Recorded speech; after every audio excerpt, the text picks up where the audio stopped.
My name is Dakota, and I'm 21 years old. I used to imagine my graduation day as a quiet victory. The kind that feels warm and personal. The kind where every sleepless night, every extra shift, every whispered doubt finally turns into applause.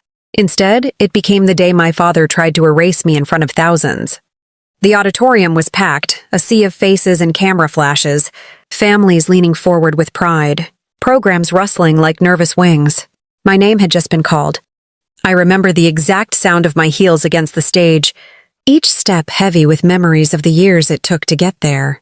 I had worked 2 jobs, survived on 4 hours of sleep more nights than I could count, and carried a silence inside me that no one in that room could see. My father sat high in the bleachers, arms crossed, wearing that familiar expression that always hovered somewhere, between judgment and ownership. As I reached for my diploma, the applause began. Polite at first, then swelling. That was when his voice cut through everything, sharp and merciless. "Don't clap. I paid for that degree, not her." The words didn't just echo. They detonated. 2,000 people stared. You could feel the air change, like oxygen itself had recoiled. My hands shook, but I smiled. Because humiliation has a strange way of freezing you into composure. The dean's smile faltered.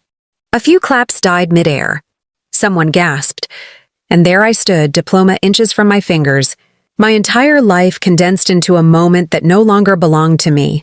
In that suspended second, memories rushed in, my father's constant reminders that my achievements were debts, his favorite narrative that nothing I did was ever truly mine. He had contributed money once, briefly during my first semester, a fact he polished like a trophy and wielded like a weapon. Never mind the scholarships, the loans, the endless hours I spent clawing forward alone. To him, contribution equaled possession. To him, my success was just another asset under his name.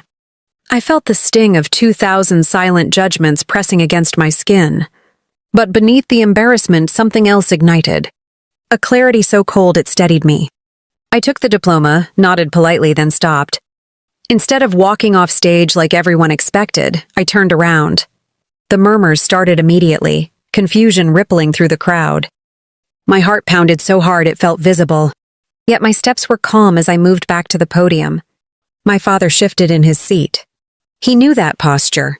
He'd seen it before in quieter confrontations at home, the stillness that meant I was done absorbing blows. The microphone waited. The dean looked uncertain, half-reaching as if to intervene, but something in my face made him pause. I leaned in, my reflection trembling faintly in the polished metal, and the entire hall seemed to hold its breath. I said 7 words, not shouted, not whispered, delivered, with the steadiness of truth finally unchained. "Check the records I paid for myself." The effect was immediate and electric. The dean's head turned toward the bleachers, confusion melting into dawning understanding. A ripple of whispers swelled into audible waves. My father's expression cracked, disbelief colliding with panic. Because those 7 words were not defiance. They were a key. What he hadn't known, what he had never bothered to verify, was that the university kept meticulous financial records, that my scholarships, grants, and payments told a story entirely different from the one he had just declared to 2,000 witnesses. The dean conferred quickly with a staff member near the stage, eyes flicking between a tablet screen and the bleachers. I could see the exact moment embarrassment turned into institutional concern. My father wasn't just a rude parent now. He was a man who had publicly made a false claim that directly undermined a student during an official ceremony. The murmurs grew louder. Then came the movement that sealed everything. The dean straightened, his gaze firm, and gave a subtle nod toward the aisle. Security was already walking toward him. The crowd parted in that instinctive way people do when authority advances.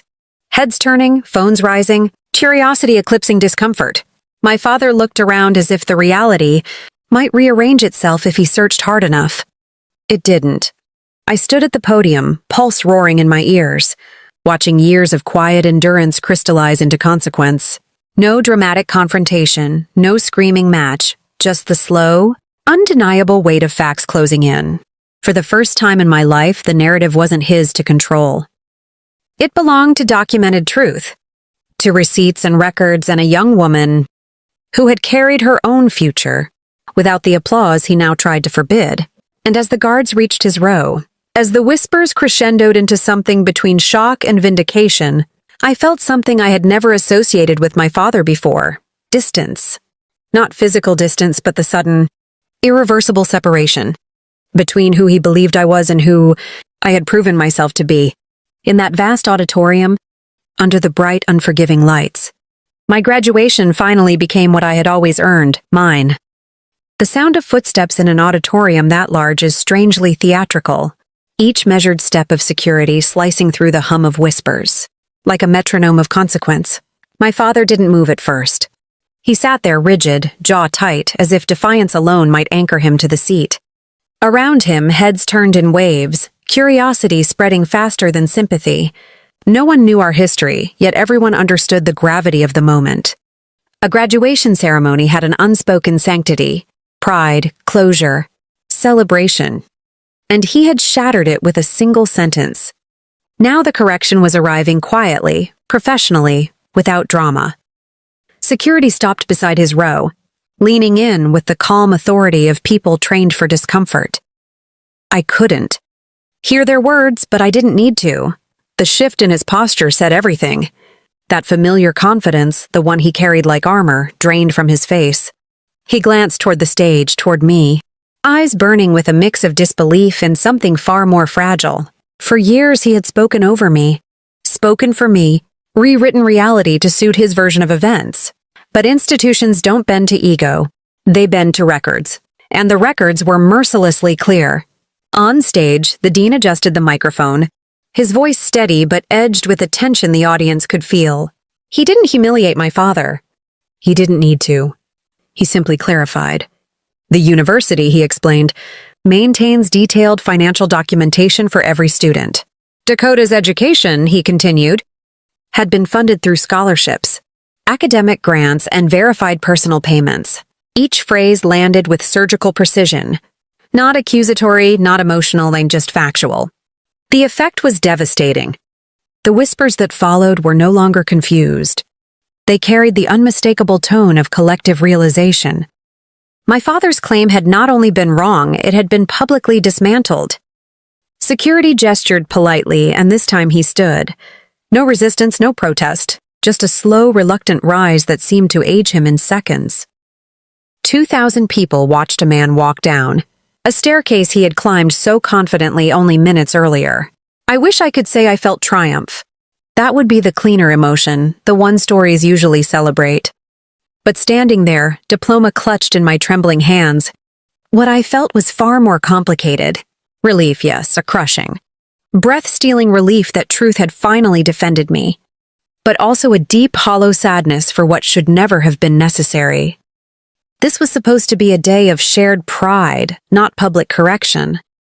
Yet beneath the sadness, something unshakable began to settle inside me, a sense of reclamation.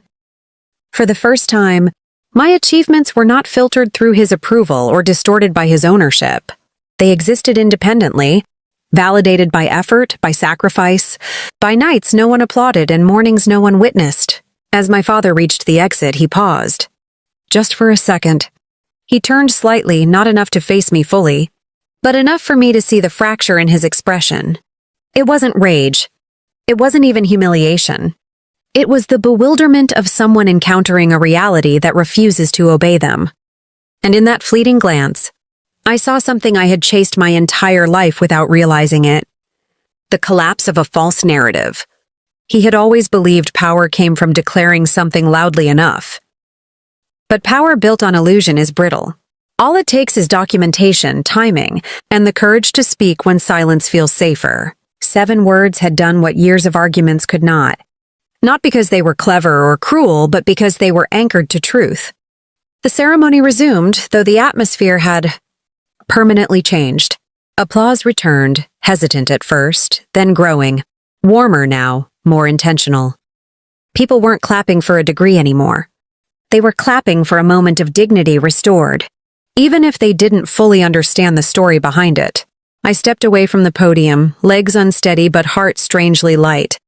Every step off that stage felt different from the ones that brought me there. Lighter, earned in a new way. When I reached the aisle, strangers smiled at me with a kindness that needed no explanation. In their eyes, I wasn't a daughter overshadowed by a father's claim. I was simply someone who had stood her ground. Outside, the winter air hit my skin like a reset button. Families gathered for photographs, laughter rising into the pale sky, life continuing with its usual indifference to personal earthquakes. I stood there for a moment, watching joy unfold everywhere, feeling the quiet weight of my own turning point. My phone buzzed, messages from classmates, from professors, from people who had witnessed something unforgettable. Yet the most profound shift wasn't in my notifications or the murmurs of the crowd. It was internal, a subtle but irreversible realignment. I no longer felt like someone defending her worth. I felt like someone who no longer needed to, because that was the real victory. Not that security had escorted my father out. Not that the dean had corrected the claim, but that a truth I had carried alone for years had finally existed in the open. Undeniable and unafraid. My degree was never just paper and ink. It was evidence of endurance, of self-reliance, of an identity no longer negotiable. Some graduations celebrate education. Mine celebrated ownership, not of a house, not of money, but of my own story.